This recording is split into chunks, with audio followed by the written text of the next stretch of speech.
What's your life goal, and have you achieved it? Yeah, I married you.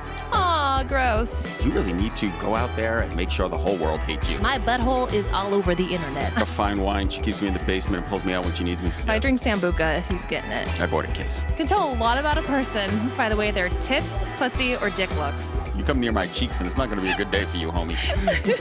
This is going to be special. Welcome to the Two Onions podcast with Dani Daniels and Vic.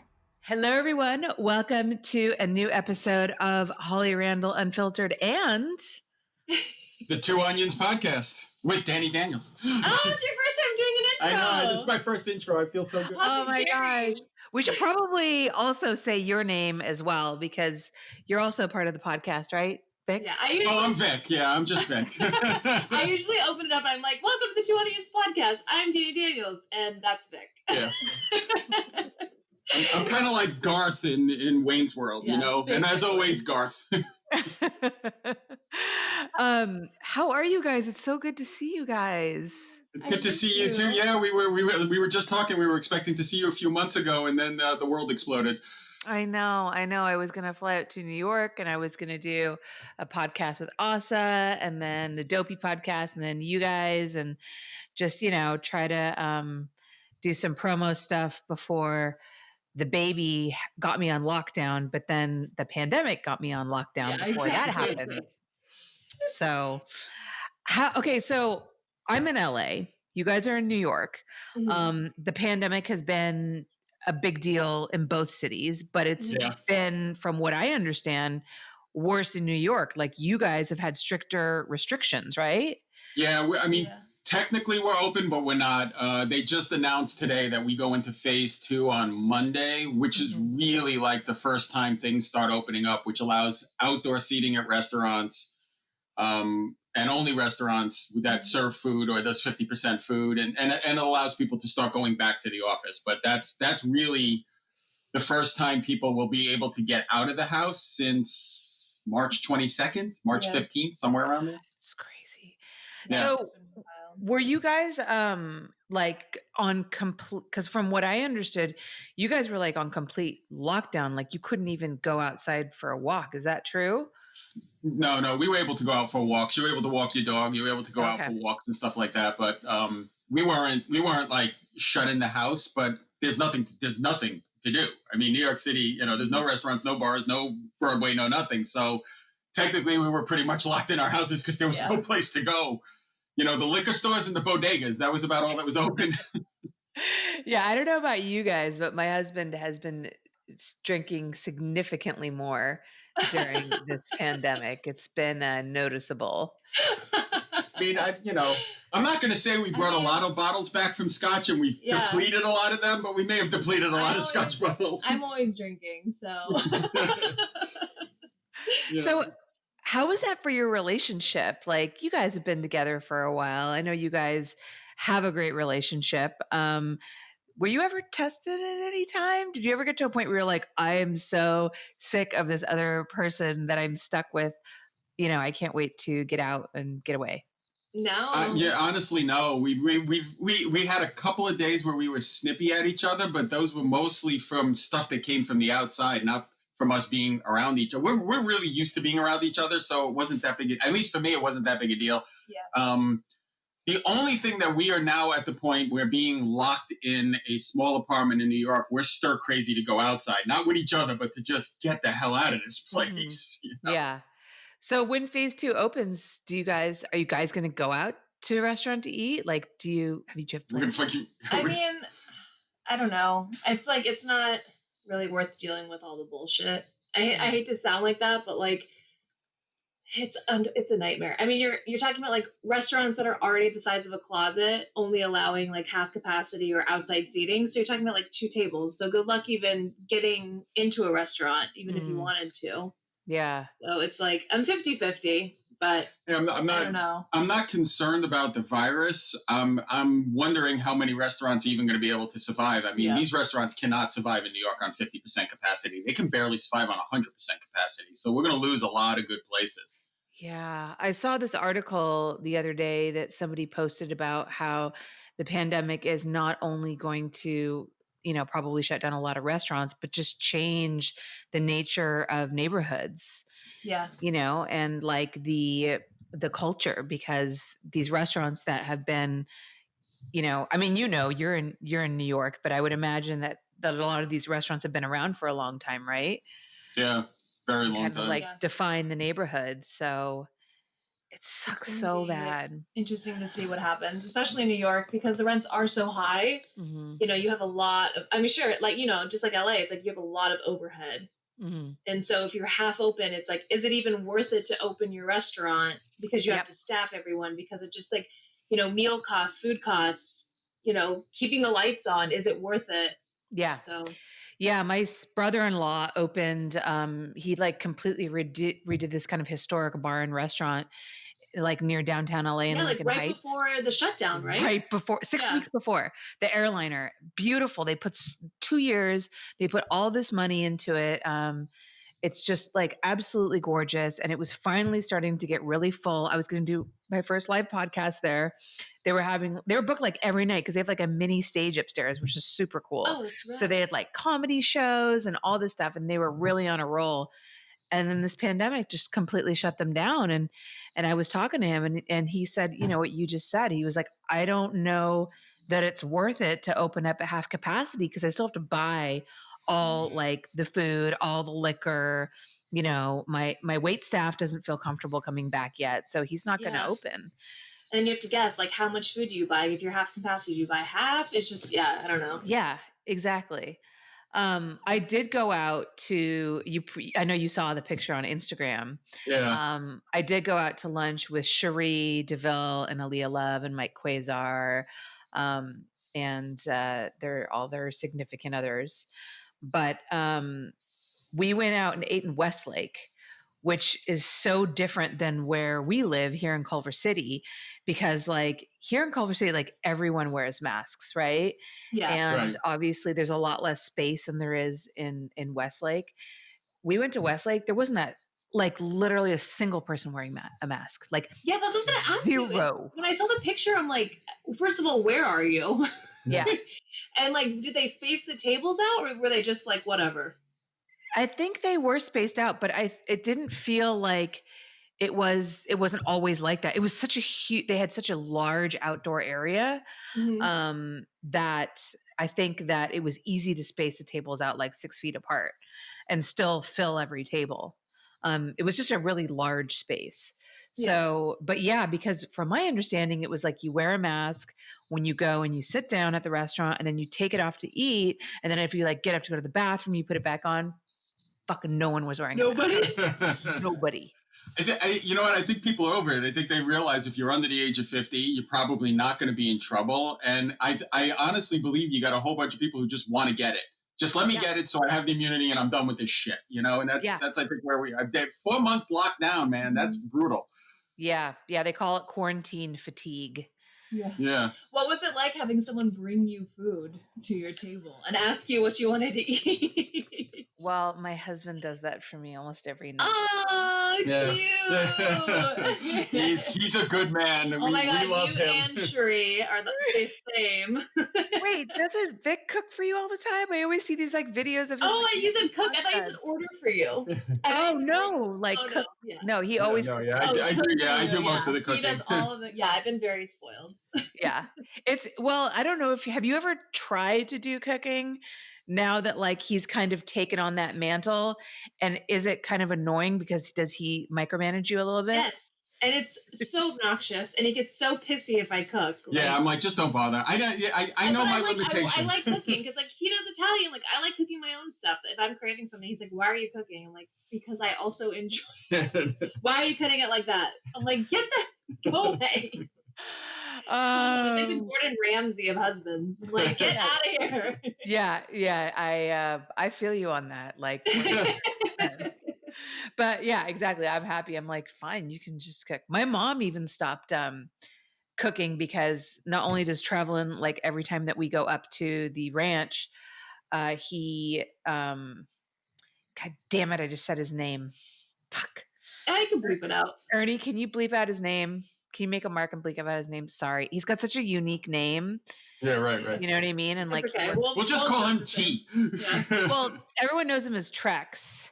Oh, that works. Nice. But that's like a weird thing for me to. My mom calls him T-Bone.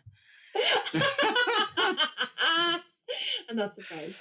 Anyway, Beautiful. so yeah, so my husband, he always does the barbecuing, when we go up and see them. And then my sister's husband is like a chef. So he always does all the cooking when he goes up as well. So my mom literally never cooks anymore. I don't The blame her. holidays. Get it. Yeah, the holidays are just those two. It's awesome, actually. How has it been for you on lockdown? Like, I mean, like work wise. And pregnancy wise. Yeah. It's been marvelous. I'm not gonna lie, I kind of like don't really want to go back to work that much. Mom life? No, I know I'll get bored. I mean, we're talking actually now about setting up, like Playboy wants me to do a shoot and I want to try to finish my art book. Mm-hmm. So I do want to go back and maybe I do want to shoot again. I do, but I definitely don't want to shoot at the capacity that I was doing before. I definitely don't want to do 18-hour days anymore for like not that much money. So I don't want to do that, but I feel like I have gotten used to not having to work like crazy long days, and it feels weird and I feel guilty about it. So I don't know. Like, as long as I've known you, you like never take time off ever. I know. So it's like, what is time off for you? Like, well, so I don't set my alarm in the morning, which is amazing, but I still like, my husband brings me coffee at like 7:30 in the morning and he puts it on my bed. And then I get up and I go to my lab. But not at 7:30 because absolutely not. Because he usually gets up and starts working at 6 because he works at a law firm that's in Houston. So they start early. And then, I like just get on my laptop and, like check emails and that kind of stuff. Mm-hmm. It's really been a wonderful opportunity. Actually, it's been a blessing for me to be able to focus on marketing and working on my podcast and my YouTube channel. Yeah. I got really lucky that I got my YouTube channel monetized like right before quarantine. So, and I also signed a deal with a multi-channel network who's been helping me like build my audience and figure out how the YouTube algorithm works. There's like a lot to it. Oh yeah. It's complicated. Have you felt like more creative because you're not cramming in as much work? In terms of the podcast, for sure. Like I feel, because a lot of times, I would go in and I would do an interview and I would be coming off like a 3-day, in a back-to-back shoot. I'd be really tired. I would have done zero research on my guest and I would come in and just be like, wing it, So, what's going on? Yeah, what's that thing you did last week? Yeah. Like, who are you? What are you doing here? Do I know you? Yeah. Have I shot you? How'd you get in here? Who let you in? So yeah, it's been a really great opportunity for that. And we've, I've started doing these live chats, which have been really wonderful. I found that my audience really enjoys being able to interact and like ask questions of my guests. And that's actually really helped me with like my Patreon and, just my audience in general. Like I think people feel more connected to the show. And so I've noticed a big jump in that. So that's been really, really cool. So yeah, it's been really nice, to be honest. It makes me want to be more independent and shoot more for myself. And don't get me wrong, I love the clients that I shoot for. Twisties has been so good to me and I will continue to work for them. Playboy's great, but I think a lot of the other clients that I was shooting for here and there, I probably won't continue to do that. So do you think that like you would, because like so many people, like myself included, are doing like OnlyFans, their own website, a premium something. Do you think you would like end up shooting for like individual talent as opposed to like a company? Oh yeah, for sure. I mean, if talent asked me to shoot them, I would. I've shot. The only gangbangs I've ever shot has been for talent. Really? I shot a gangbang. It's kind of bizarre.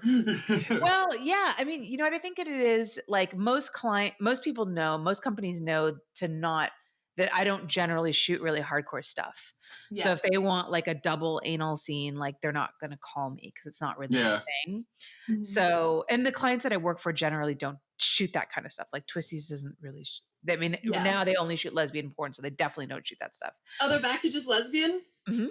Oh, nice. Yeah, they've like completely changed their whole thing, and That's it's cool. I'm for girl that. I only think now. they should, yeah.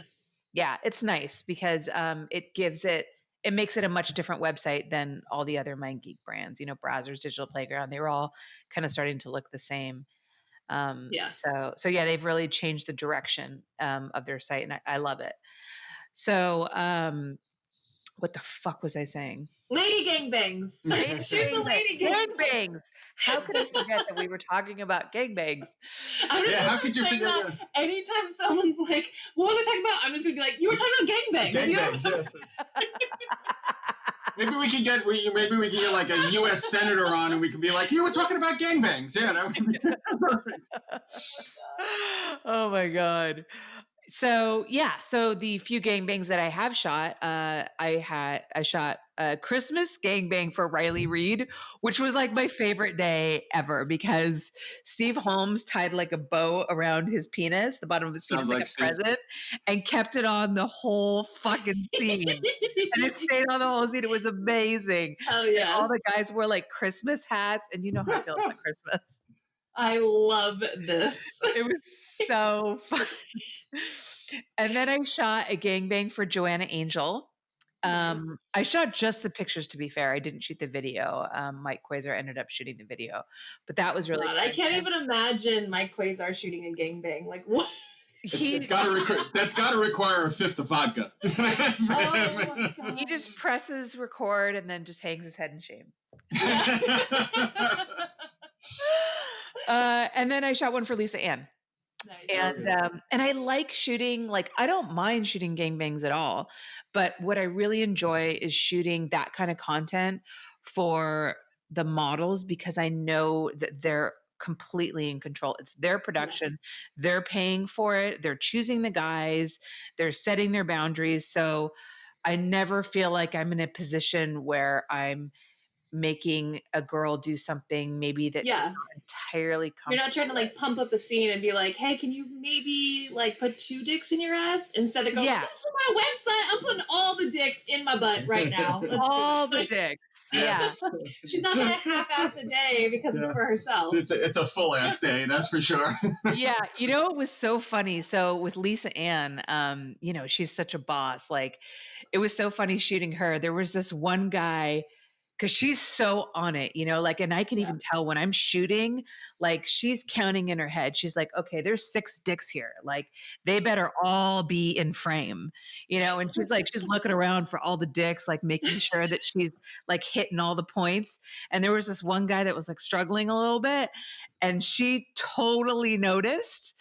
And you know how like sometimes during a gangbang, if a guy's struggling, he'll kind of like back out of the frame. Yeah. Yeah. He just like go in the corner and like jerk go it in the corner, and like he kind of kept doing that. And she got so pissed. And she was like, I'm paying for 6 dicks. I want 6 dicks in the frame. I want that dick in my mouth. I'm paying a lot of money for that dick. Bring that fucking dick over here. I was like, I am not surprised. Not even a little bit, yeah. No. And that's why Lisa Ann has moved to New York. To be honest, if I did a gangbang, I'd probably be in like the same realm. I'd probably be coaching and screaming at all the dicks. Yeah, I mean, and she was 100% right. She's paying for that dick. Like, that I want dick, full dick if I'm paying for it. Yeah, not half. Like, am I going to pay you a half dick rate?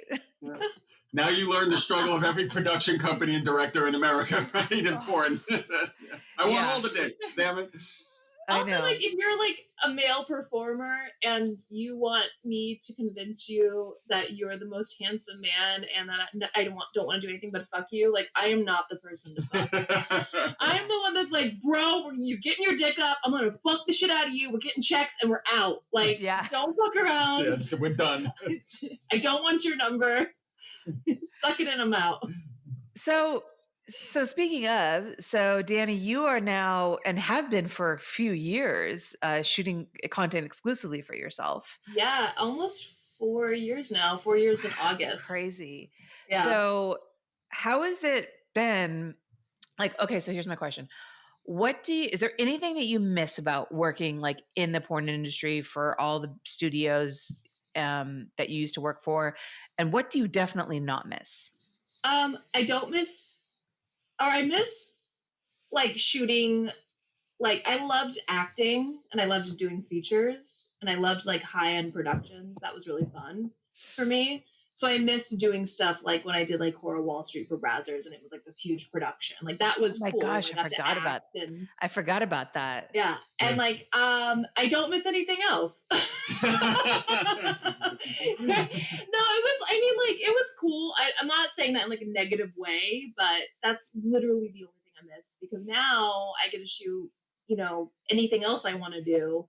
And I shoot at home. I shoot whatever I feel like, which is great. I don't have to get up and be like, fuck, I really don't want to play a stepmom today. I want to like just masturbate with a dildo furiously. And then I get to do that, So Yeah. being able to like produce my own content and do what I love has been great. I was afraid that like my fan base would kind of like trail off, but if anything, I've like doubled or tripled my fan base because I'm now doing what I enjoy, and then like the fans that I brought in also enjoy. Instead of just like doing everything and blanketing it, it's like I like jerk off instruction, I like POV, I like reality porn, I like amateur porn, and then like all those guys and girls are like, oh hey, like we like that too, and they all like, Yeah. So, but I mean, I miss my friends, I miss the people and stuff like that. But like I talk to them, so Yeah. Yeah. I think also too, these platforms that you have really allow a personal connection between you and your fans that didn't exist when you were doing like a Big Brazzers movie. They saw Dani as the horror of Wall Street. They didn't get to see Dani like who she really is and your full personality. And even like I like do like Q&As and stuff, and I'll be like, hey, if you have ideas for stuff, like write to me. And a lot of people do, and a lot of the time I'm like, that sounds rad, like I'll do that, which is just something I didn't think of. Right. So that's been, really, really nice. You must get really stupid ideas though too. Yeah. Oh yeah. There's some golden ones. Yes, yeah, there's some definite winners, yeah. But it's nice too because I can pump out, 3 scenes a day. Mm-hmm. Because I'm working for myself, because I'm on my own time. I don't have to be on set for 12 hours and be like, okay, So shortening my days, connecting with my fans. But I'm not missing porn, like, oh, fuck porn, because I love shooting for Brazzers and Reality Kings and Digital Playground and doing these things. But like, and you, Avi, I loved shooting with you. Those are like the best days ever. But I like, waking up and doing it from home. It's nice to be your own boss. Yeah. I mean, there's just, you know what I mean? There's nothing better. Yeah. I mean, you're basically the corner of your own destiny at that point. Mm-hmm. It's how much you work. Now, mm-hmm. I can work as hard as I want for any company. I'm only going to get a certain amount. But if I work as hard as I want for me, or, then it's yours. It's, you control it. But also, too, you have to be a hustler in order to survive at that. Like, I think the mistake that a lot of girls make is that they are like, oh, I can just work for myself and start an OnlyFans and like support myself. But it's like, if you're not going to do the work and do the hustle and do the marketing, you're not going to be able to survive. Yeah. And I think people think like, oh, okay, I can shoot a scene in 2 hours and then my day is done. It's like, no, I have emails. I have to upload. I have to do my website. I have to answer my fans. I have to communicate. I have to promote it. I have to advertise it.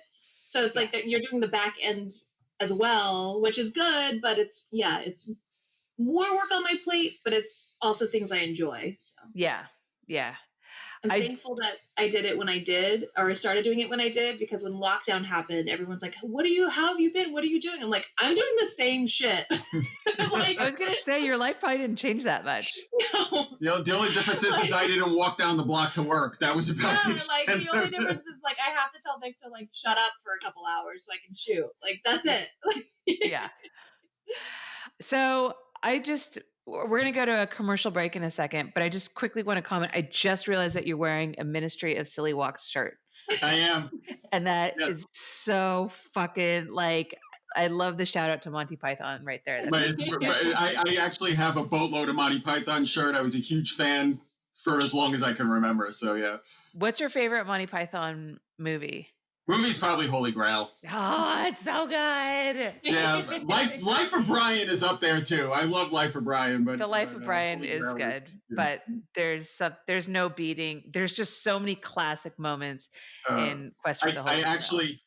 I got her to watch it for the first time. I watched it on lockdown. During lockdown.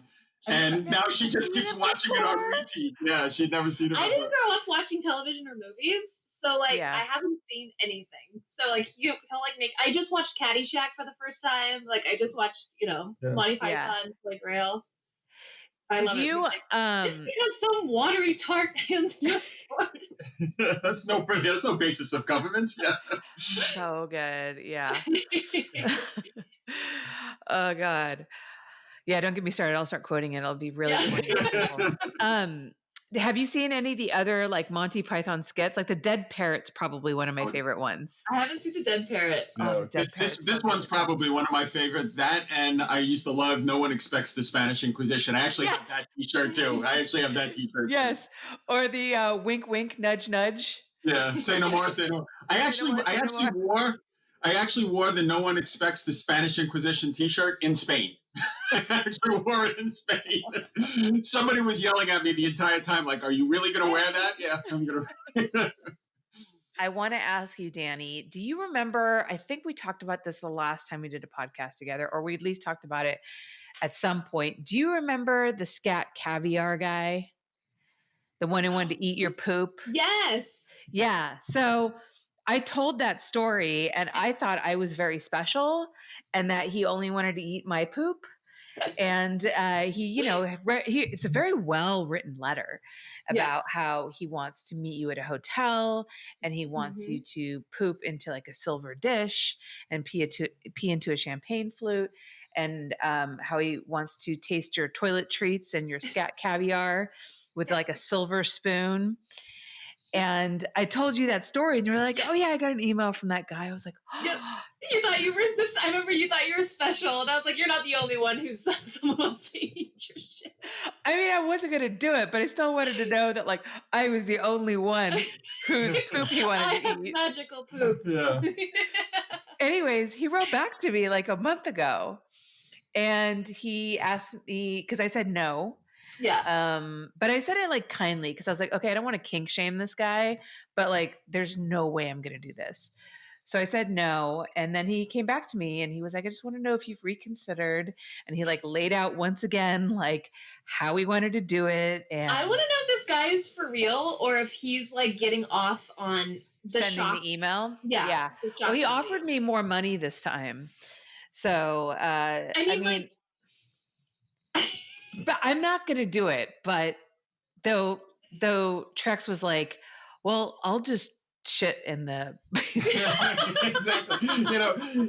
You're spoken like a true guy. $20 is $20. Yeah. It's like So yeah, so you haven't heard from him. I haven't heard from him. So yeah. But I wasn't special. Nice. I'm not nice to people like you are. Like I go into full Dom mode. My favorite one was, I think you told me once that a guy asked you to fart in a jar. Yeah, and send it to him. And send it to you. But I had a guy recently. I have a new weirdo guy. I'm totally kink shaming people. Fuck you. Grow a pair. I had this one weirdo guy. I feel triggered. that, he wanted me to do like a pee custom. And I was like, considering it, I was like, yeah, whatever. Like squirt, pee, same shit. Like whatever. Yeah, I'll do a pee custom for you, but it's going to be an astronomical amount of money. Okay.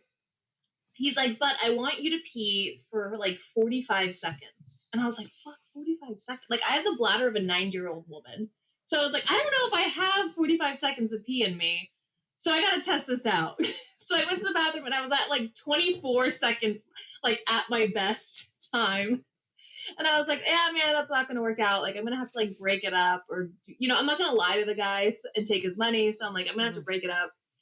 And he was like, okay, well, do your best. And I was like, all right, well, it's not going to be that great. But, and then he wanted me to proceed to like pee in a glass bowl, like squat over a glass bowl and like pee. And I was like, now I got to buy a glass bowl because there's no way I'm using my own glass bowl and then washing it and then never looking at it the same way again. Yeah. So it's like, So then I just ended up telling him to go fuck himself. Yeah, when they start adding in, they get you to agree initially, and they start adding in these extra little things, and Yeah. you're like, no. Yeah, like I have like a limit where I'm like, okay, Yeah. if there's more than 3 things that are annoying, I'm not doing it. Yeah. 3 strikes. Yeah. What's the most common custom that you get asked to do? I do a lot of femdom and I do a lot of jerk off instruction. I've had like a lot of femdom stuff happen since I stopped shooting. I do it a lot on cam. I will do it and guys love it. And so I've like developed this like little femdom fan base, which is cool. Because I'll tell anyone they're a piece of shit. I have no problem. You don't even need someone to pay you to do that. Yeah. Like, Free. and I'm also like really mean. So I warn people, I'm like, I'll do a femdom thing for you, but like on like the scale of femdom, I am the asshole. So prepare yourself, you know.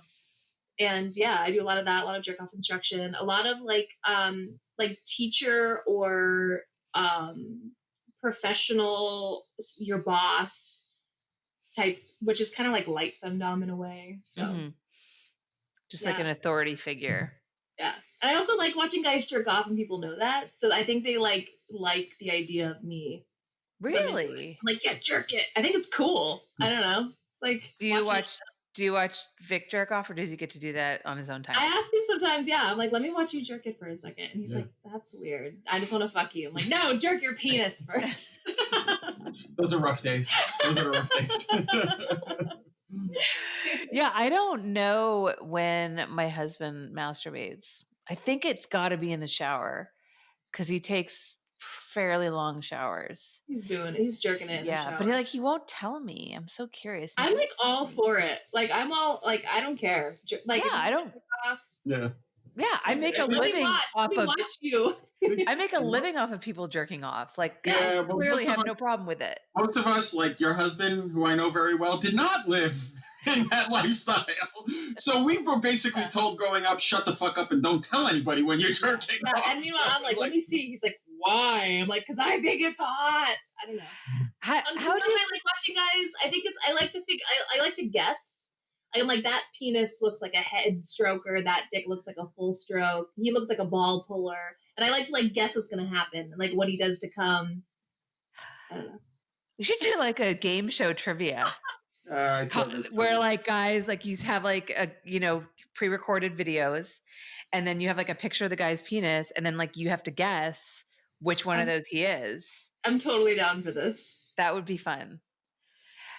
Vic, how did you and my husband, growing up such normal, good Catholic boys, end up with such strange women? With monsters. Poor life choices.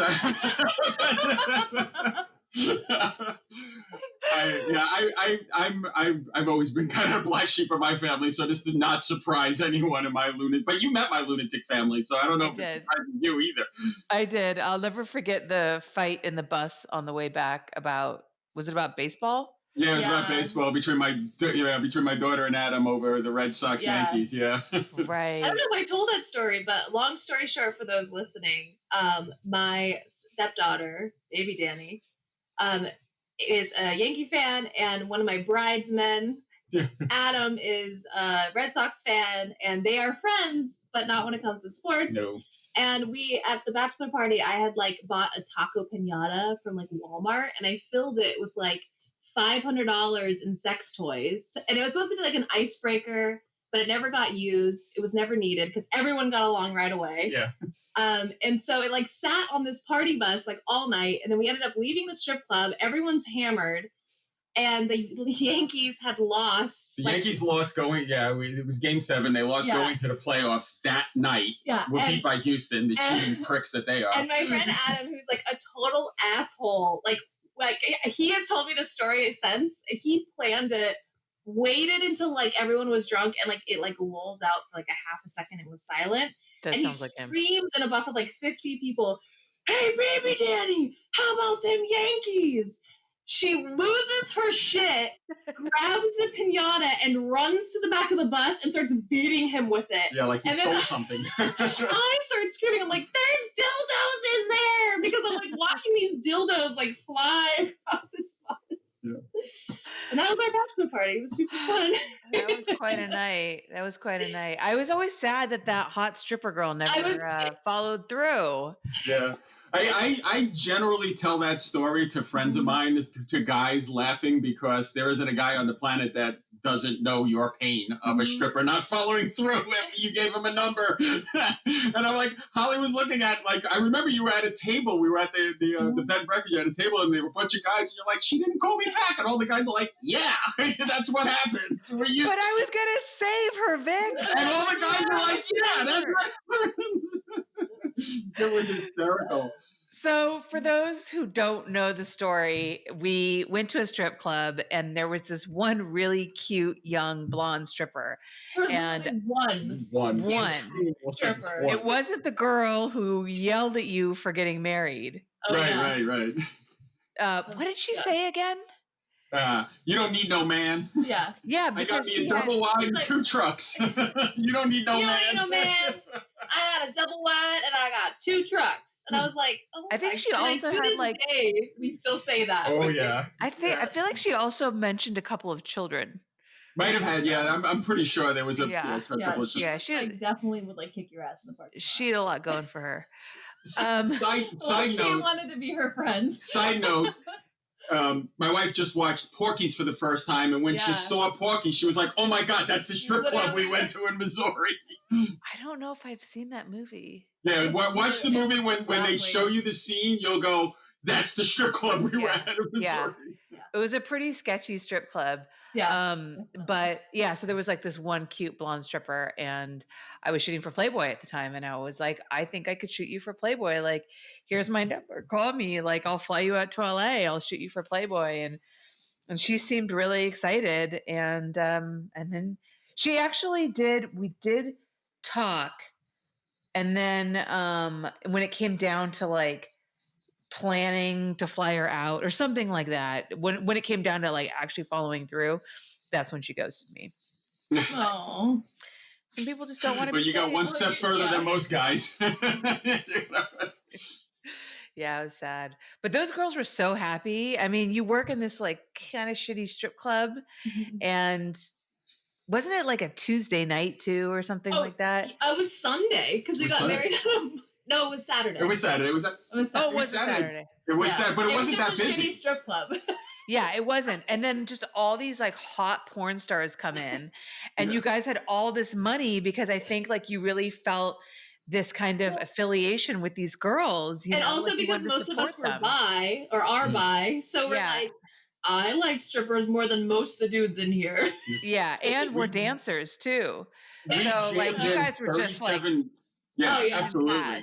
We had 37 people from New York and LA used to New York and LA strip club prices, and we're in Missouri. It was like Nirvana.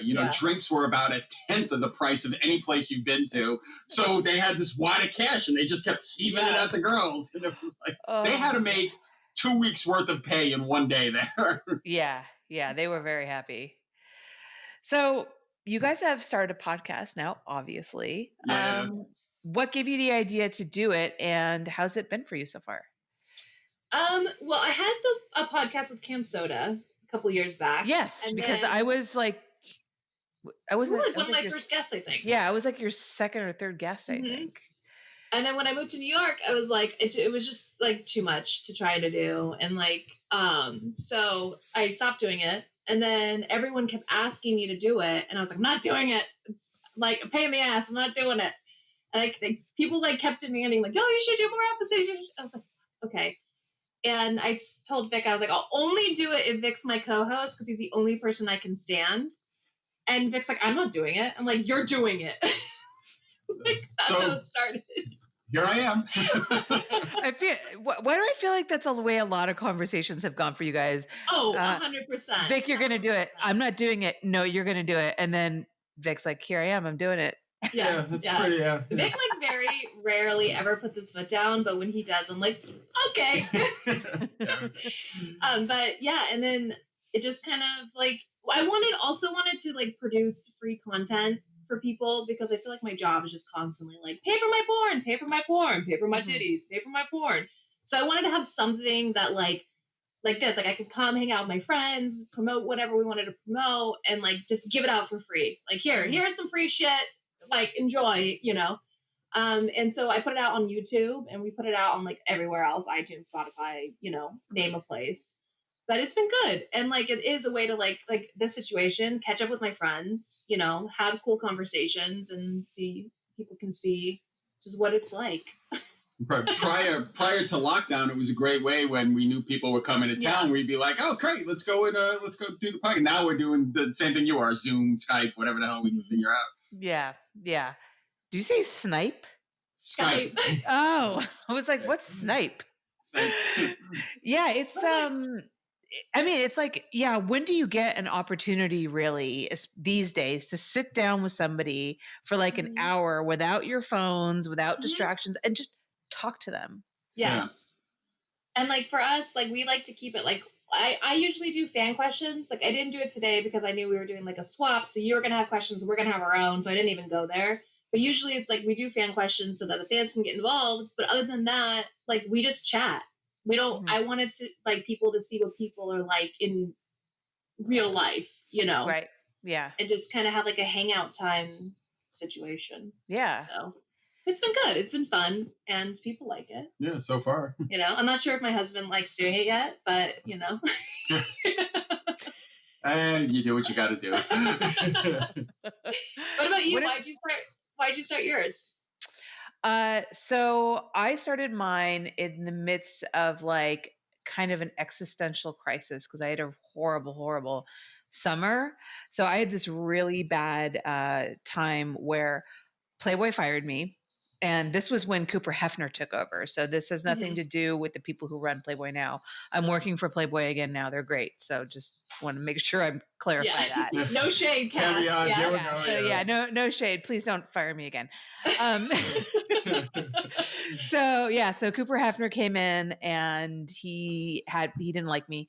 So they got rid of me, and I found out in a really horrible way. I was accidentally sent an email that was not meant for me to see. I actually remember that. I remember talking to you. Discussed my termination, and that like really broke my heart. And then some other clients that I was shooting for suddenly just dropped me from like 6 to 8 scenes a month to 1. And then I fell out with the people that were running my website. They fucked me over for a bunch of money. I started my own new website, which cost me a ton of money. And I had relapsed. So my drinking was a real problem. So all of these things combined, I became more depressed than I have been in a really long time. And I was in this place where I was like, okay, what am I going to do? Because I felt like there was no place for me in the adult industry anymore. Like I had this has been my life. Yeah. And it's everything that I've ever done. And I've never looked to do anything else. And so when faced with this possible situation that like I wasn't getting hired, and then the clients that I relied on for so long weren't giving me work, like what was I going to do? Because, you know, back towards the beginning of my career, I kind of had more of a stranglehold on like the glamour market. There weren't that many people producing like high-end content. And now there's a lot of like really talented directors and producers in the industry. And so I didn't feel like I was like that unique anymore. And so you are, but I get what you're saying. Thank you. Like I disagree with that, but I understand because when you have like a bunch of shitty shit happen, you're like, yeah. So I thought to myself, I'm like, okay, what can I do? Like what skills do I have? What makes me unique and different than other people in this industry? And I thought, okay, well, I've been in the industry for a long time. I know a lot of people. I'm friendly with a lot of people. I think like a good amount of people respect me, and maybe I could do something, and I like to talk. So maybe I could do something where like I talk to people in the industry, and I could do a podcast. And, this podcast thing was things that a lot of people were doing. And I was like, okay, let me give this a shot, and I thought about all of the times that, mainstream media has covered the adult industry and just skewed it in a way that horribly. makes horribly. I mean, you guys Horribly. know, they always come in with an angle and an agenda, and they talk to the most broken people and they try to show like the worst side of it. Mhm. So I was like, I really want to show the world what working inside the industry is like from an industry insider. And I want people to like see how amazing these people are Mhm. and know them as I know them and know them as real people. And so I thought, okay, well, I'll do like a season. I'll do 10 episodes. Probably it won't go anywhere. Nobody will care, but I'm the kind of person who like just tries to try a lot of things and just throw shit at the wall and see what sticks. Yeah. And it became like almost immediately pretty successful, and I got incredible feedback and people really loved it. And I guess there was a need out there for people to see, like, have really an insider's look at the adult industry and get to know like their favorite stars as people.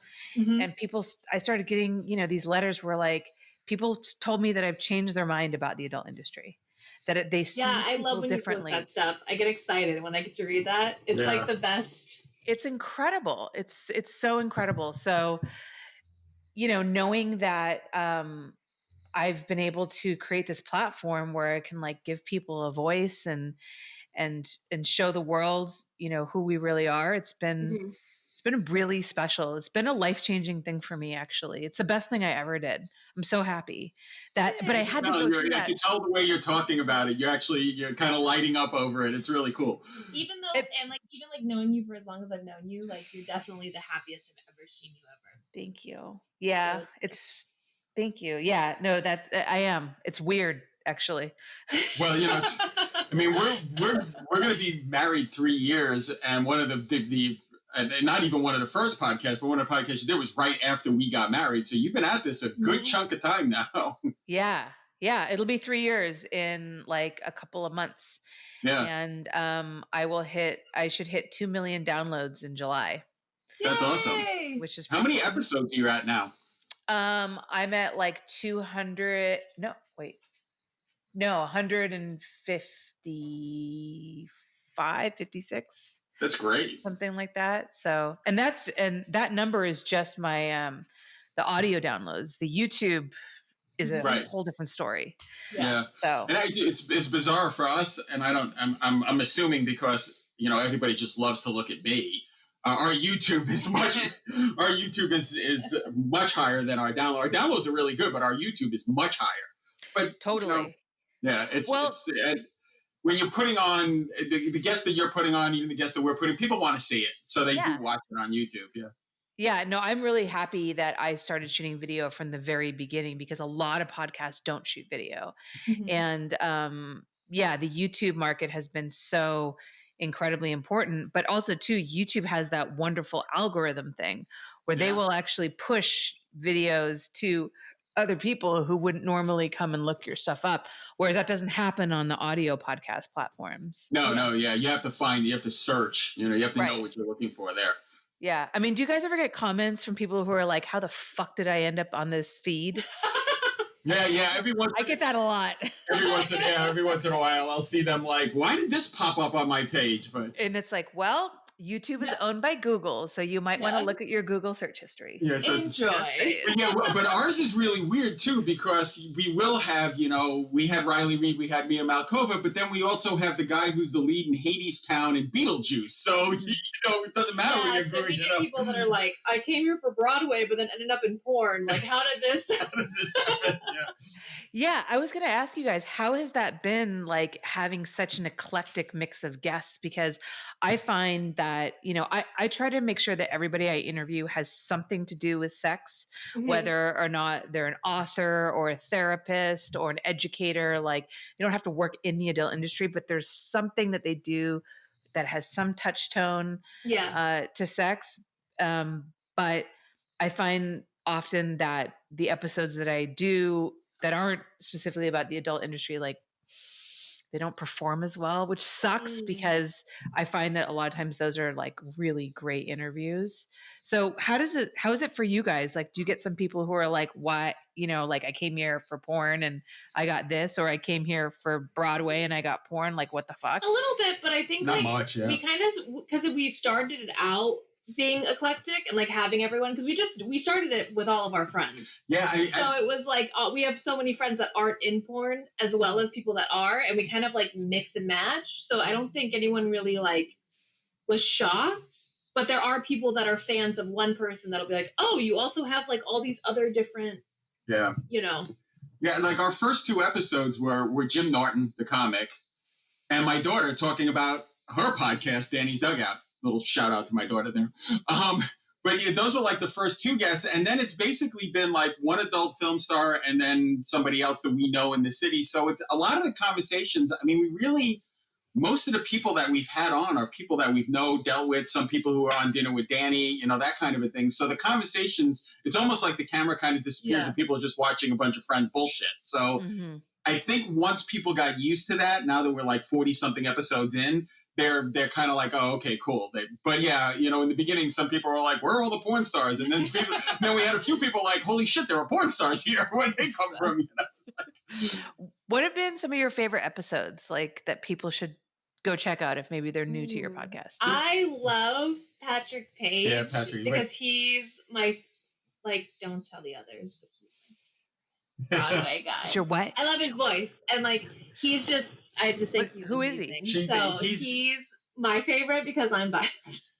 He's it's so funny. We had 3 major Broadway guys who were starring in 3 of the biggest Broadway shows: Hadestown, Beetlejuice, and Book of Mormon. And you met Dave from Book of Mormon. He actually sang at our wedding, right? You know Dave. So obviously Dave was very friendly. And then we had the guy who played Beetlejuice and the guy who plays Hades in Hadestown. 3 completely different episodes.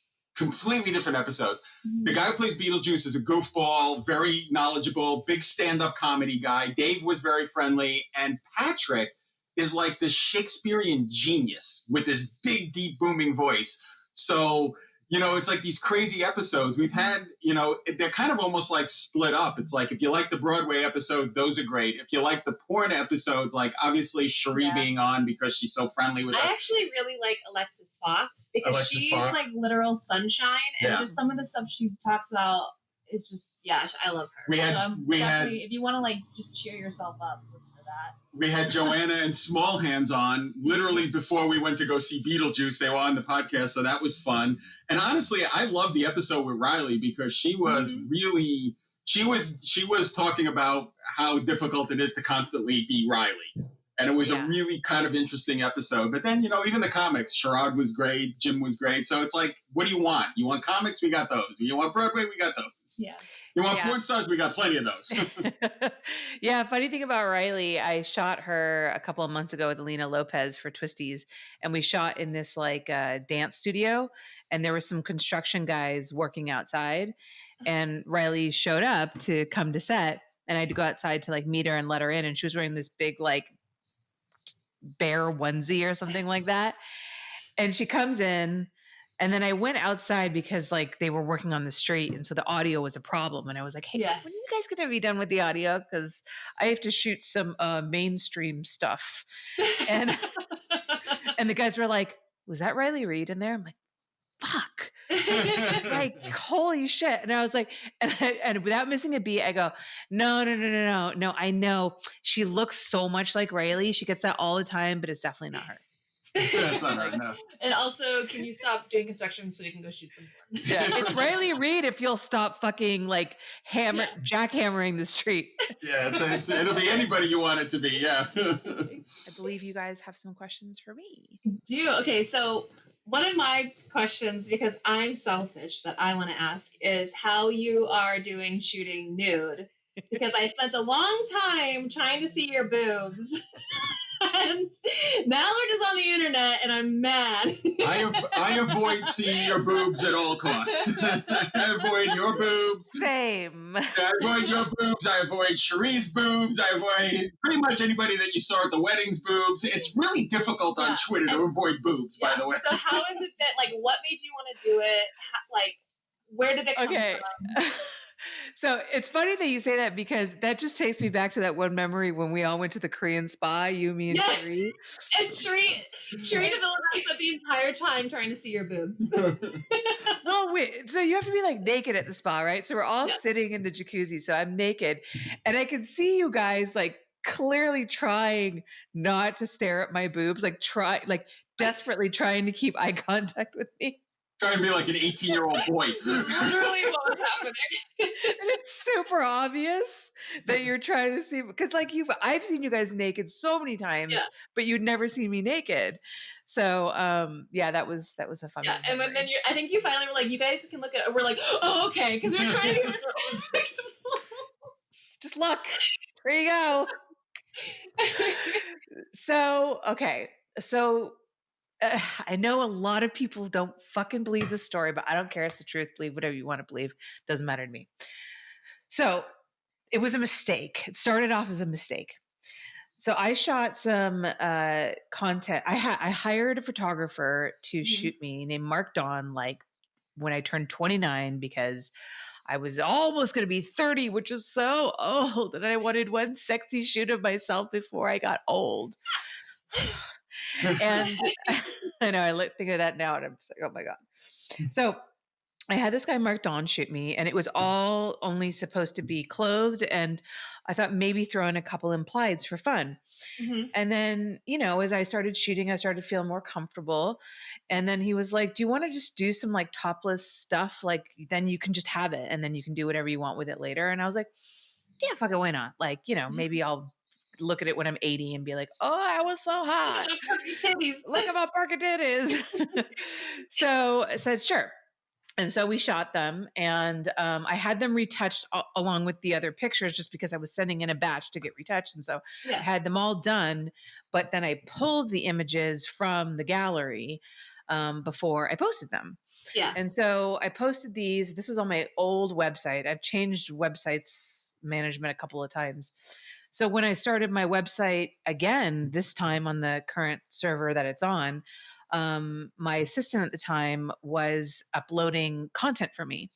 And I realized that I had forgotten to upload the pictures of me. So I said to her, I'm like, okay, so go ahead and upload these. Just make sure that you delete the nudes from the gallery because they were still all in like the same folder. And she was like, okay, sure.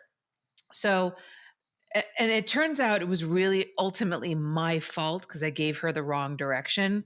So the way that the CMS works on my website is that you upload a gallery and there's like the gallery showing where you see the thumbnails that you can click on. And then there's downloadable zip files, right? And they're two separate links. So she uploaded the set, she went into the gallery and she physically deleted the pictures from the gallery. So she thought, okay, like fine, post them. Yeah. So she put them up on like a Friday. I wake up on Saturday morning and my tits are all over Twitter. And I was like, what the fuck? Like, what happened? How did this happen?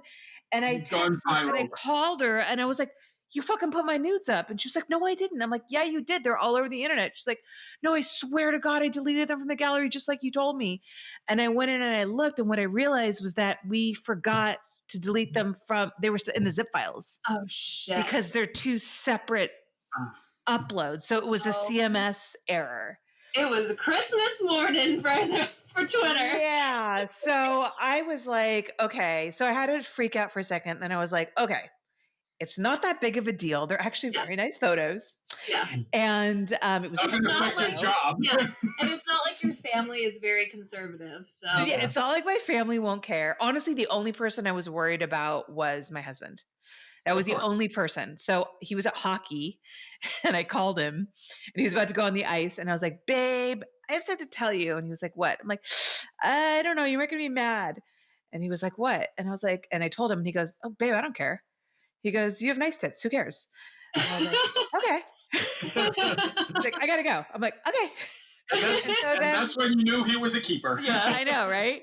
And so then I was like, all right, well, I mean, I know better than anybody that once things on the internet, you can't take it back. Like it's there. So I was like, I'm just going to own it and I'm going to promote it and I'm going to make money off of it. And that's exactly what I did. Oh, yeah. And my website did better that weekend than it's ever done. And, I was just like, okay, well, I have some more from other sets. I'll just release those. Like, fuck it, they're out there. Like, my tits are out there. Why not? And so I did. And then we were in, and then I think I posted a couple of topless pictures like here and there on my Snapchat, but I was still like felt kind of weird about it. Mhm. And then we were in Italy and we were in Florence, and our flight got canceled because the airline went on strike. And Sounds like Italy. Yeah. yeah, so, and the only way to get back, because we both had to get back because we had to work, was basically pay like another $2,500 to take a train to Milan, like fly out of Milan, and to San Francisco. And it was like, it was $2,500. Like they wouldn't refund me my money. So I was like, I could probably pay for this if I like actually promoted like some topless pictures that I had topless pictures on my Snapchat, because I'd never really promoted it before. Mhm. And I did. And I made a lot of money.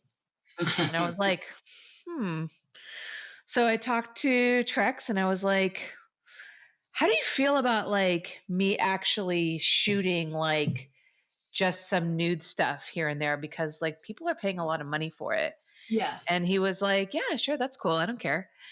And then I did some like selfies in my shitty bathroom. And he saw some of the pictures and he goes, babe, he's like, this is terrible. Your fans deserve more than shitty photos in your shitty bathroom. Why don't we like go to a hotel, get your hair and makeup done, and I'll shoot like pretty pictures of you in lingerie. And I was like, okay, all right. Like you're in on it. So that's what we did. And it's actually been really nice. It's been a wonderful additional source of income. I won't lie. That's been really helpful, especially during quarantine. It's made me feel more confident about my body. Mhm. My fans have been incredible. Like just so, I mean, obviously you get the guy here and there who's like, show me your pussy. And I'm like, I don't do that. And they're like, fuck you. Yeah. But that for the never most goes away. You could do everything. Everything, Maybe like yeah. more penis. Exactly. You could cure cancer in there. Park a car in your asshole. It's like Yeah, exactly. Yeah. We all know this. So but for the most part, they've been like so wonderful and so respectful. And it's actually been really great for like our sex life, because I never dress up in lingerie and like act sexy for my man. Like I just don't do that. It's not really my thing. I feel like silly when I do it. Mhm. But doing it with like a financial and business motivation behind it makes it something different. Yeah. And so now he finds that, even though I'm like doing these strip teases and these pictures technically for like fans, I'm also really doing it for him, because he's the only person that I let take pictures of me. Mhm. So like he gets to see this whole other side of me that he never got to see before. And it's been I love that. yeah, so it's been really good for our relationship, and it's been good for our sex life. And after a few years of trying, I got pregnant in January. So who knows? so Maybe. important. And and I've continued to shoot while I'm pregnant. Did you do prego nudes? I have been. Yeah. And people have been really, actually, we're going away this weekend after this podcast, which is why I had to push it back, forward, back in time. Earlier. Because we're going out to like a cabin, like this remote cabin for the weekend, and we're going to like shoot some stuff there. And he was like, okay, let's get a tent and we can get like a little camper, like flannel for you. And we can like a hat, and we'll like do some sexy pictures in there. And I was like, you're totally into this. This is so fun. Isn't it nice having a supportive partner? Yeah, totally. I mean, yeah, it's so funny too, because I've spent so many years photographing girls naked in front of me, and always, trying to tell them that they're beautiful and that they're sexy and that they should feel empowered by it. But I've never personally felt that way, like when the camera was turned on me. But now I feel more that way. So it's kind of, it's just interesting. Yeah. So I love it. Yeah, it's been fun. How has it been being pregnant? Like, I mean, obviously, Jane, the pregnant porn is awesome. Is there anything like you were surprised by besides, Yeah. pregnancy as a whole? But like, Yeah. So I've actually been surprised. So I was really nervous about getting pregnant because, you hear all these horror stories about people who have like really bad morning sickness and like crazy raging hormones and they like cry at everything and like throw things at their partner. None of that happened to me. I never got morning sickness. I've had 0 mood swings. I've actually felt really good the whole time. I felt like better than I've ever felt in my life. wow. Like, yeah, it's really strange. Like, I'm in a good mood. Like, I generally have more energy. That's starting to change now. I have days when I wake up when I'm like really fucking tired. Yeah. And I like go back to sleep at like I'll get up at 7 and then I like go back to sleep at 11 a.m. because I'm just like I can't make it. Yeah. So now being at 5.5 months pregnant, I'm starting to like feel the weight of the pregnancy. Literally, I'm starting to get this thing called Braxton Hicks contractions, which is basically like these fake contractions that you get, which is your body preparing you for the real thing. And they're like excruciatingly painful cramps. Ooh. Yeah, it sucks. Right. But I've only gotten those once. And then like you get like ligament pain because the baby's like resting on your pelvis. And same thing, like so your body releases this hormone, which kind of starts to loosen up your limbs and your joints so that you become more flexible to allow like your pelvis to expand to have the baby. So you're actually a lot more sore than you normally would be. Wild. And then what I was telling you before about the tailbone pain. Yeah. So I've been having like this That's really, excruciating. it's crazy what like a woman's body does. Like I've never been pregnant. I don't have kids, so I have no idea. But it's like you hear these stories. I'm like, this is like why? It's like your so tailbone moving. I'm like, I don't even. Yeah, it's so weird. So yeah, as I was telling you, I've been having like excruciating tailbone pain. And I thought I heard it on the bike and we looked it up and it's a very common thing because my pelvic floor is expanding and my tailbone's literally moving out of the way for birth. So I have to sit on like a donut shaped pillow for like people with hemorrhoids because it hurts so bad. Man, what are cravings? Are you eating weird stuff? No, I know that I feel I am disappointed. It's funny. I talked to Asa Akira about this and I feel like that whole craving thing is like a little bit of a myth because she didn't have any crazy cravings either. I do like citrus. Like I've been eating more oranges and drinking more orange juice, but I'm not having any weird like pickles and ice cream cravings. I just am eating more. And I think part of it is only because like I feel like I can eat more. Yeah. Because this is like the first time in my life that I don't have to like watch what I eat and I don't need to worry about getting bigger. So I think a lot of it is a mental, like I can eat whatever I want. Yeah, you're like, I'm going to have an extra scoop of ice cream if I want to. Yeah, exactly. Yeah. So, but yeah, I mean, I actually have to say this morning, I was shaving my vagina for the first time in a while. I was going to say, I was like, okay. And I couldn't really get down there. Like I couldn't see what was happening. So I think I did a bad job. I don't know. You're just doing it blind. We're gonna get mirrors. Yeah, because I was like, oh fuck, like I can't, like my belly's in the way now. So it's a trip. It's super weird because I pretty much like. I mean, I know we've talked about this before. I kind of didn't really think I was going to have kids. I wasn't sure if I wanted them. Like, it's such a big life change. Yeah. So it's been strange. I'm sure. Yeah, like when you told me you were pregnant, I was like, what? Like, Yeah. I'm happy. I love it. It's a life sentence. Mine are, you've met mine. So yeah, good luck. Yeah, I know. It stays strange. It never stops being strange. Yeah. And my brother and my sister-in-law live in the back guest house and they just had a baby like 2 weeks ago. So it's been really cool. Yeah, it's really cool. And it's also great too, because, I'm kind of like getting all of the info that I need from her. So, she's been like filling me in on stuff and also just like seeing what they go through and, learning about like crazy shit that babies do. Yeah, it's so bizarre. It's so bizarre. Oh shit, I didn't restart sorry, hold on. Let me restart my camera because I didn't start the timer and now I'm not sure where I'm at. Yeah, just do it again. It's fine. I can't, there's no fucking like record light on the front of the camera. So I can't tell when it's recording. Oh, I know. Jesus. Isn't that stupid? Pain in the ass. Do your 10 questions. Yeah. Oh, we're still recording. Yay. You're gonna have to tell Adam to cut it up.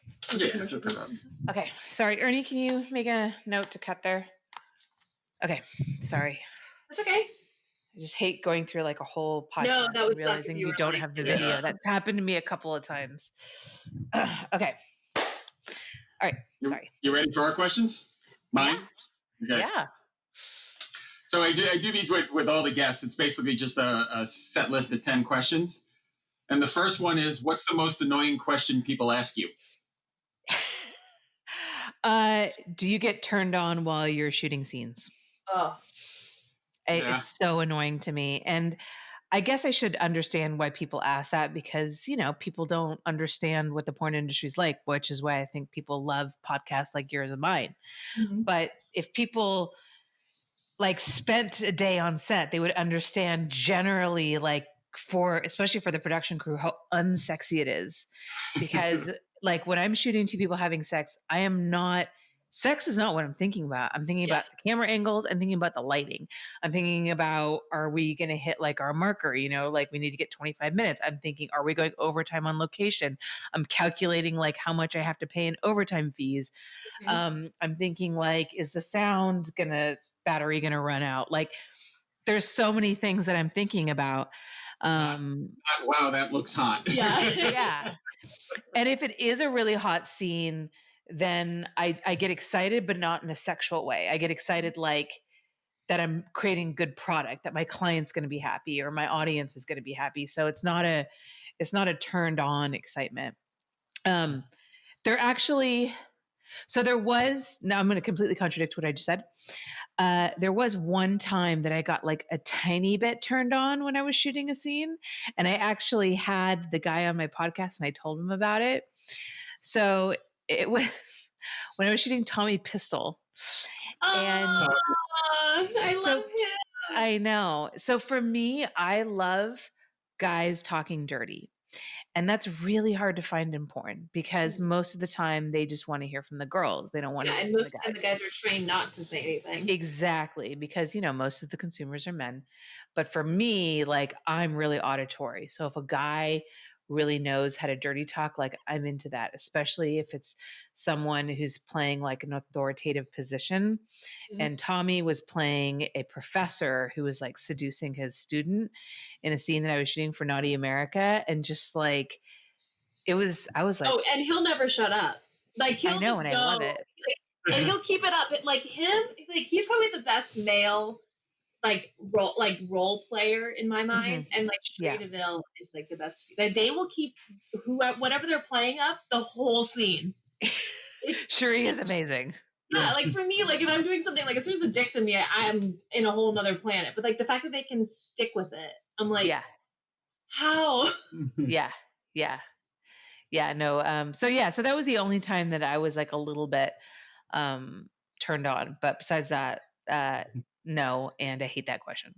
I'm sure Tommy loved hearing that. Yeah, I'm sure Tommy Yeah, he was actually really taken aback. I think he was a little embarrassed. What is your favorite way to eat a potato? Wow. Okay, so being that I come from a British heritage, Yes. I can make a mean roast potato. So the secret to roast potatoes is to use like duck fat and to roast it slowly for a long period of time with some basic herbs like thyme and salt and pepper. But that's really all you need. And Americans often will like undercook the roast potatoes. Like the outside has to be crispy and the inside has to be like hot and smushy. And proper English roast potatoes. Yeah, all of a sudden I'm hungry. What would the title of your autobiography be? Oh, I already have it. And I've I bought the URL. Nice. So you can say it. Yeah. No one can steal all your shit. The Pornographer's Daughter. Oh, that's awesome. That's really I love cool, that. actually. Sound like kind of sexy and like Yeah. Into yeah. it. It made me Yeah. think of Susan Bush. Oh. I remember somebody put out a play like 10 years ago with that name, and I was so mad because I was like, "Roar," but it's fine. You're like storing it for like ever. Yeah, but I own the URL, so fuck you. But it's that's a great title and reasonably accurate. So yeah, exactly. How are your parents, by the way? Not to cut you off. They are really good. My dad has actually been doing so much better lately. I think we finally got him on like the right mix of medication, because the problem is that he has low blood pressure. So if he takes too much of the medicine that we've given for his Parkinson's, his blood pressure drops and then he falls. And he's done that a few times. And the guy's, like 6'2". So when he falls, like he falls. Yeah. And, the last thing he needs is like a fucking broken hip, because then like he's fucked. Yeah. So, so he's been doing much better. He's been a lot more cognizant. There was a time period that I don't know what they were giving him, but he was like a zombie, and it was like he wasn't even there. It was like really sad. And now he seems to be much more like sprightly and kind of on his feet, and he's trying to, hide his drinking from my mom again, which is, I guess, is, means he's back to normal. Everything's right in the world. Yeah. He's like, when we come over, he's always like, when my mom leaves, he's like, to my husband, he's like, get me another beer. Like, pretend it's the same one that I was drinking before. Sounds like my dad, who constantly blames my wife for every glass of wine he drinks. I was like, oh, why did you give me more wine? And my mom is exactly the same. She's doing great, but they're both like super excited about the grandkids, Yeah, I'm sure especially getting 2 in a row. I'm sure they're like, I know, we made them wait. So, they have 3 children that are all married, in their 30s and early 40s. And like, they didn't have a single grandkid. That's all my mom ever fucking wanted. And so now my brother and I are giving her 2 grandchildren, like within the span of 6 months. It's so weird. I love it. It's kind of awesome. Yeah. What would you say is the biggest turning point in your life so far? I would, definitely getting sober, like for sure. And it's hard to say which one. I guess because, I have 2 distinct sobrieties. I have the first one when I got sober, which was like 12, 13 years ago. And then I was sober for 7 years. And then I relapsed, and then I had about 4.5 years until I got sober again, and I'll have 2 years next month. Congrats. 2 weeks. In 2 weeks, I'll have 2 years. Oh, wow. Congrats. I just realized that. Thank you. Getting sober, that was the hardest thing I've ever done, but definitely the most rewarding. It was something that really forced me to look at myself and my life and really make some like hard decisions about what was important to me. And it really forced me to get to know myself. Yeah. So definitely that. What are you most proud of? Getting sober. That kind of makes sense. Yeah. I mean, that's just like the greatest achievement I've ever accomplished. What takes up too much of your time? That's a great question. I think like what you were talking about earlier, Dani, just the back end shit, just like scheduling social media posts, uploading, downloading files, paperwork. Things that people don't realize until they work for themselves, and you're like, oh my God. Yeah. How much time it takes. It's not just a couple of minutes, it's hours in cases. Yeah. Like we've actually been, so during this quarantine, and to be fair, Ev has been doing all of this. I haven't been doing any of it, but it's taking up an enormous amount of her time, which I'm obviously paying for.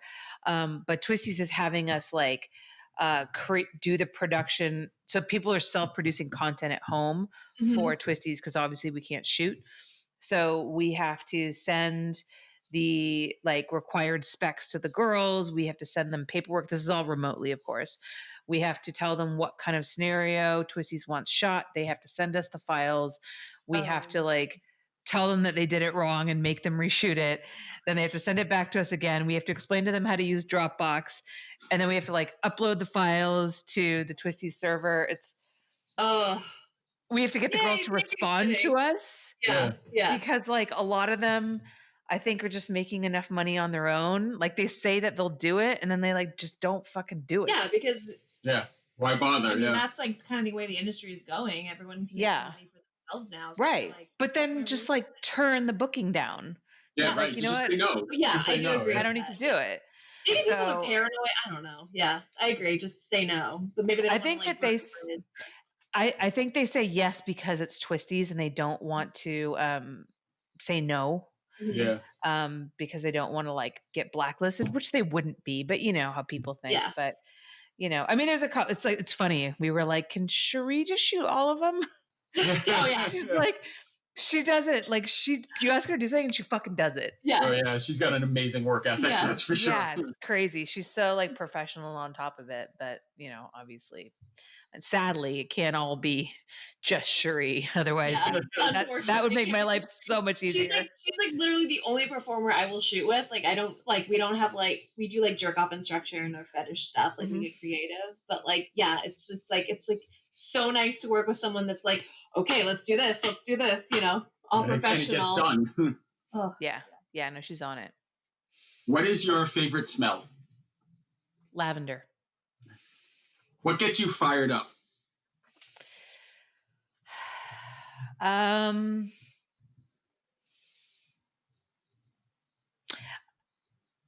What gets me fired? So I get really like aggro, I think, when I'm talking about the adult industry and about the idea that all women who work in porn are degraded by it.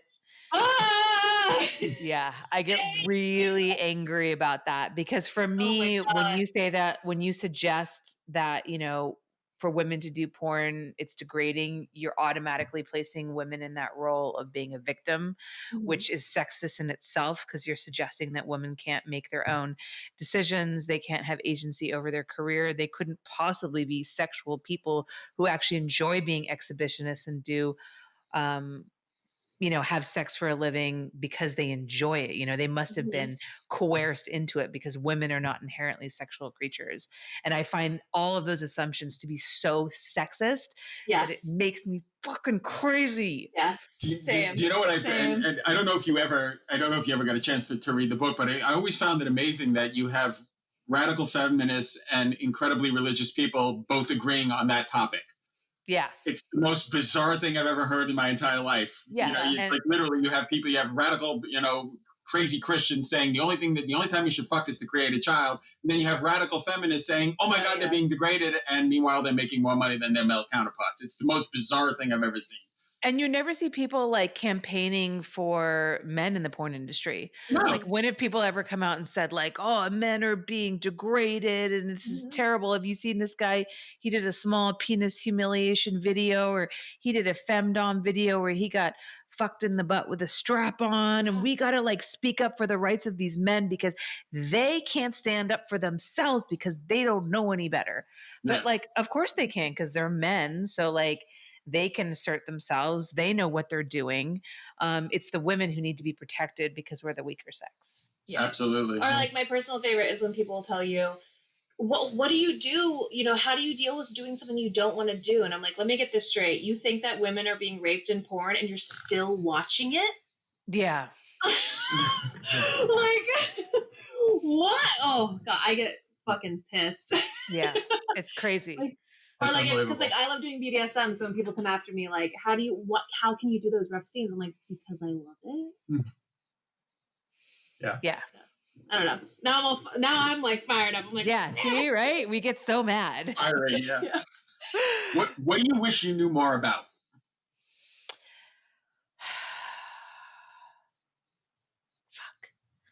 God, there's so much I wish I knew more about. Whenever I try to speak intelligently on a subject, I find that I am often lacking so much knowledge in that area. Yeah, but in this day and age, that doesn't matter. Yeah. I know, right? Why should you know anything? Just put out a meme, it'll work. Just scream about it on Twitter and everything will be better. Yeah. Somebody will agree with you. Ask the question, then I have a question. I don't really know. Okay, what do I wish I knew more about?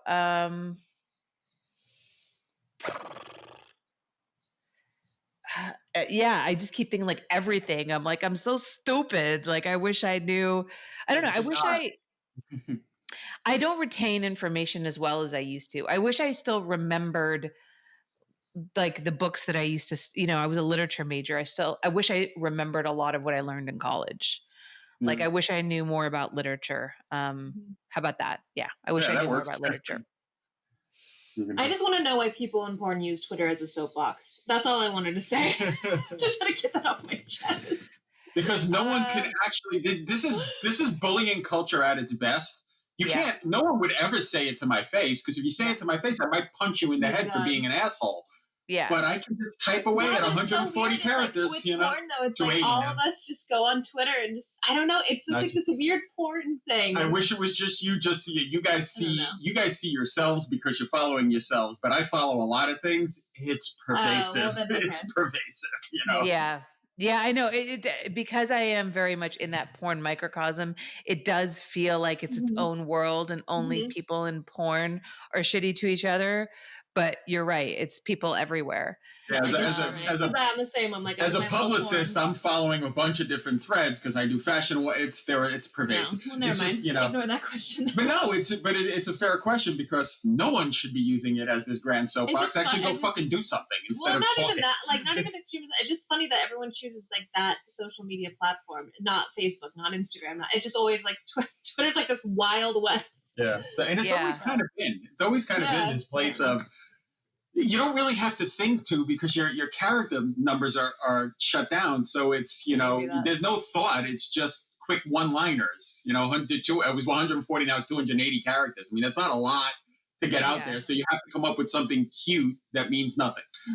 Right. And Twitter has also created this kind of echo chamber that we all exist in, right? Because generally people who follow us are people who admire us or agree with everything we're going to say, especially if you're a porn star and you've got fans following you. So a lot of times these girls will come on and they'll say these frankly ridiculous things, and their fans will be like, yay, everything you say is correct. And I'm not even going to look into the situation whatsoever or consider that there may be another side to it or anything like that. I'm just going to, whatever you say is the truth.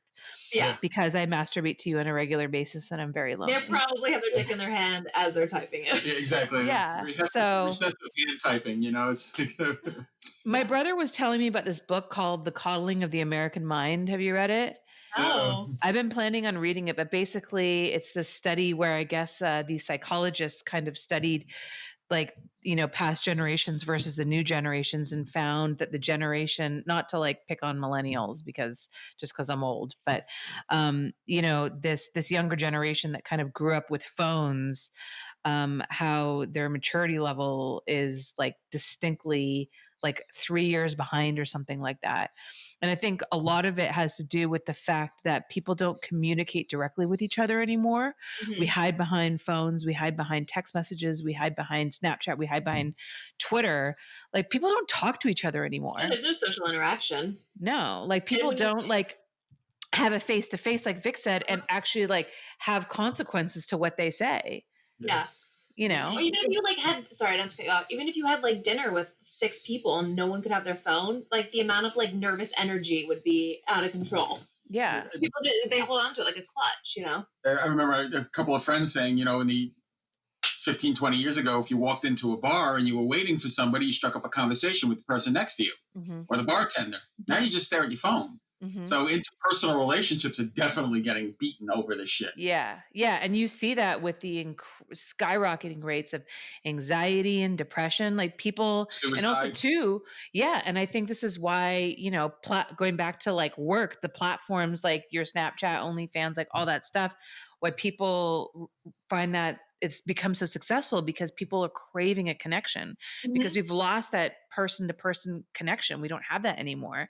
We're always on our phones. We're always on the internet. So people still crave connection because human beings, we're gregarious creatures. So they go, on dailybush.com or, Danny's Snapchat and they, even they create this connection with you. My webcam audience has changed where I primarily do cam to cam now.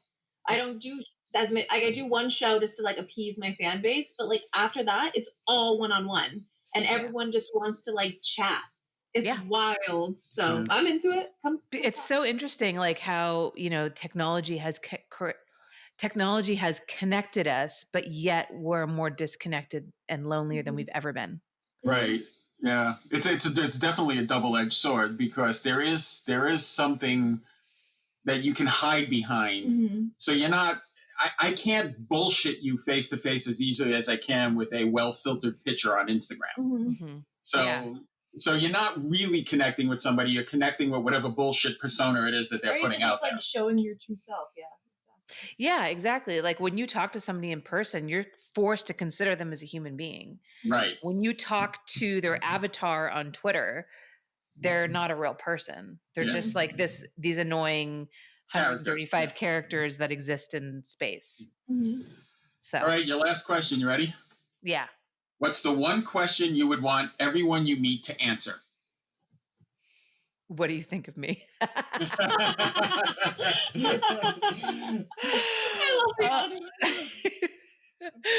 Enough about me. What do you think about me? I don't know. Maybe like what motivates you in life? Like what gets you out of the bed in the morning? Like everybody has something that they strive for, or sometimes they don't. Mm-hmm. Like what is keeping you going? And if there's nothing keeping you going, like why are you still going?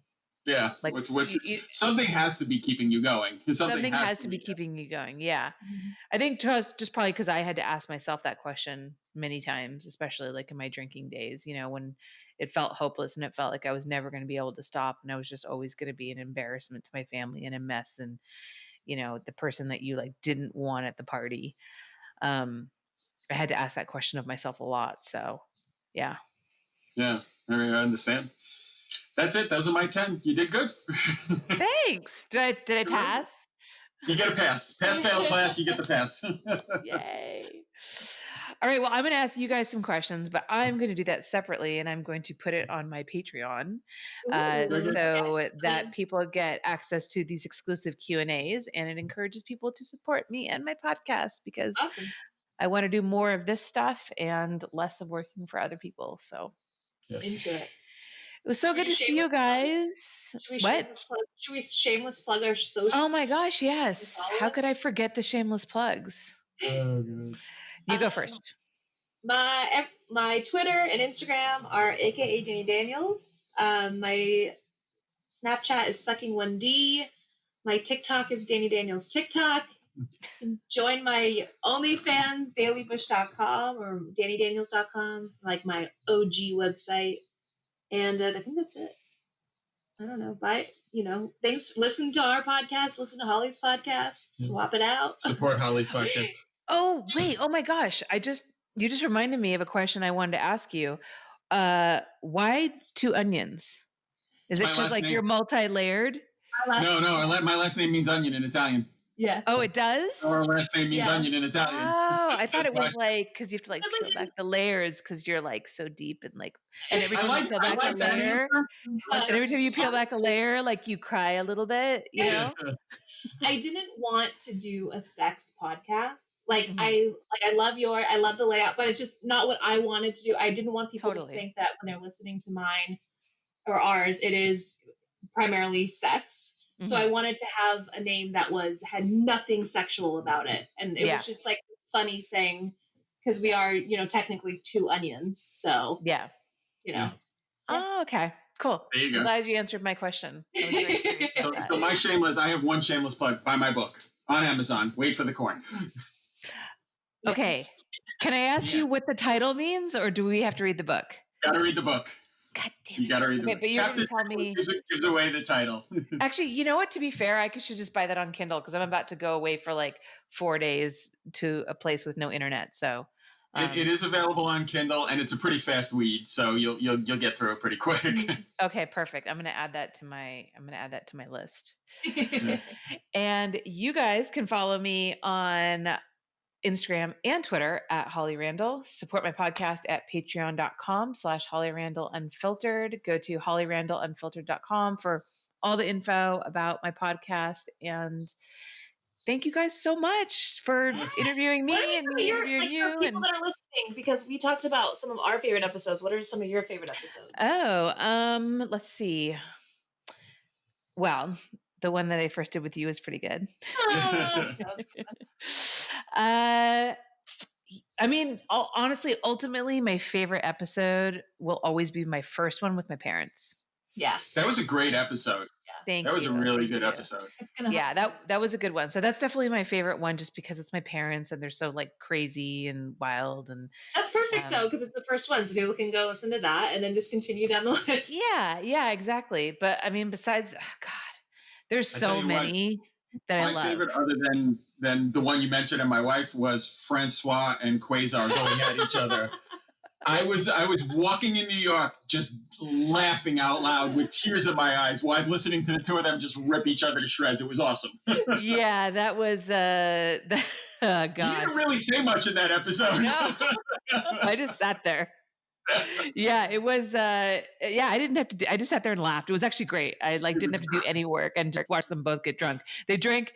So the studio that I'm in is not, well, actually we lost that studio because of quarantine. We're going to have a new place when we get back into person interviews, but that is not like my space. Like, a lot of people would ask me, they're like, why is there like a drink cart behind you if you're an alcoholic? Yeah. I'm like, it's not my space, it's not my art, like it's Ernie's space. But yeah, so we have a drink cart with bottles of liquor that nobody ever touches, ever, except for those two, and they finish the whiskey. Oh my God. Yeah, so go listen to that too. That one. Yeah, that's a good one. And the two of them are really knowledgeable too, in between ripping each other's lungs out. It was hysterical. Yeah, totally. It's great because it's like, it's funny, but it's also like very insightful. And they both know a lot about, cinema and, Francois, especially because he did a lot of work in mainstream. So yeah, no, it's a great episode. People really love it. I was going to see you and chat and catch up. You too.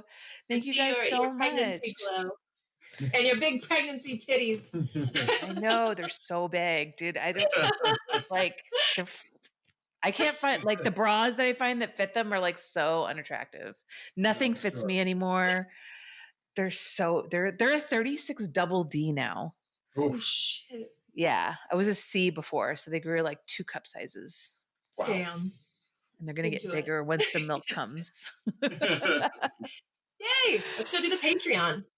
Yes. Okay. All right, guys. Thank you so much for tuning in, and I'll see you next week. And thanks, guys. We'll see you next week. Listen to both podcasts and leave good reviews. Yeah, I like that.